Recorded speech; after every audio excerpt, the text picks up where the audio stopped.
2026 has got off to a bang with the year's first regime change. A U.S. Delta Force unit carried out the invasion of Venezuela on early Sunday, 3rd of January, and kidnapped the president Nicolas Maduro and his wife, effectively overthrowing the regime. U.S. forces targeted a number of sites in Caracas, where explosions and low-flying aircraft were reported, prompting Venezuela to declare a state of emergency and mobilize its forces. President Donald Trump announced the capture on Truth Social, describing it as a large-scale strike against the regime. This all comes after months of pressure on Venezuela by the U.S. as it moved its naval and air assets into the Caribbean. U.S. officials are presenting the regime change operation as the execution of an arrest warrant for President Maduro over narco-terrorism. This is something no one is buying, as there is no evidence. The invasion and removal of a sovereign nation's leader, whilst looking the other way when Israel commits a genocide and arrest warrants by the ICJ go unanswered, makes the U.S. look like a modern-day imperialist. So what now for American-occupied Venezuela? You said that the U.S. is going to run Venezuela, so who's in power right now?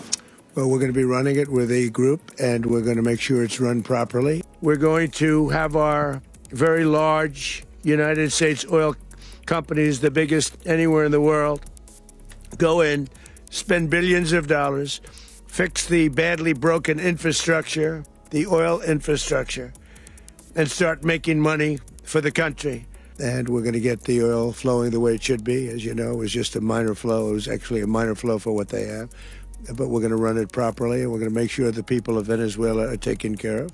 It remains to be seen if Venezuela will become Donald Trump's Iraq. Protests in Iran have spread across the country, with many now demanding change. The latest unrest began with mobile phone and electronics traders in Tehran, who were hit hardest by the currency's latest plunge. From those commercial districts, anger bled outward, first into surrounding streets, then beyond the capital altogether. These material grievances quickly gave way to political denunciation. U.S. President Donald Trump issued a warning to Iran on social media, writing that if Iran violently kills peaceful protesters, which is their custom, the United States of America will come to their rescue. We are locked and loaded and ready to go. For the moment, participation has not broadened into a genuine cross-class movement. The unrest, while geographically wider than Tehran, is still limited compared with earlier episodes in Iran, and there is no sign of elite defection or security force disintegration yet. This all comes at the worst possible moment for Iran's leaders, as the country is in the grip of a severe and structural water crisis. This is not a temporary drought, but an ecological reckoning born of decades of mismanagement and over-extraction. Unlike financial collapse, water shortages do not discriminate. Farmers, laborers, and urban residents are all exposed. Whilst the clerical regime can terrorize people demanding civic rights back into their homes, those dying of thirst have nothing to lose. It remains to be seen if these latest protests can transform into something bigger. The key variables to watch are the geographical reach of the protests, the social convergence of different sectors of Iranian society, and elite fractures.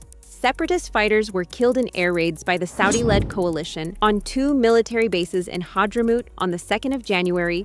This comes after Saudi Arabia conducted airstrikes on a weapons shipment to Yemeni separatists on the 31st of December, who had taken control of 2 provinces on the Saudi-Yemeni border. The weapons were supposedly supplied by the United Arab Emirates, marking an unprecedented rupture between the Gulf Arab nations. Saudi Arabia intervened back in 2015 in a disastrous air campaign when the Houthis were on the verge of capturing the south of Yemen. The Saudis effectively placed the Yemeni president under house arrest and have ever since supported this internationally recognized government. The Emiratis intervened soon after, deploying ground forces and supporting Saudi air operations. By 2019, the Emiratis withdrew its forces and turned to supporting a proxy group called the Southern Transitional Council, or the STC, who controlled some of South Yemen's ports. Whilst the Houthis controlled most of Yemen, Saudi and the Emiratis came to back different factions, weakening their front against the Houthis. The Emiratis-backed STC has successfully launched offensives across southern Yemen, seizing much of South Yemen. They recently declared a new constitution for an independent South Yemen and are planning a future self-determination referendum. Saudi Arabia has now responded with airstrikes against the STC, striking vehicles and cargo in the Hadramaut province that it said were supplied by a foreign military to southern separatist forces. Tensions have been simmering between the Saudis and the Emiratis for some time due to backing different proxies. Tensions have now moved into the open as neither side is willing to concede ground. This trajectory points toward a gradual military escalation, increasing the likelihood of direct Saudi intervention and accelerating the effective collapse of the Presidential Leadership Council as a viable power-sharing framework.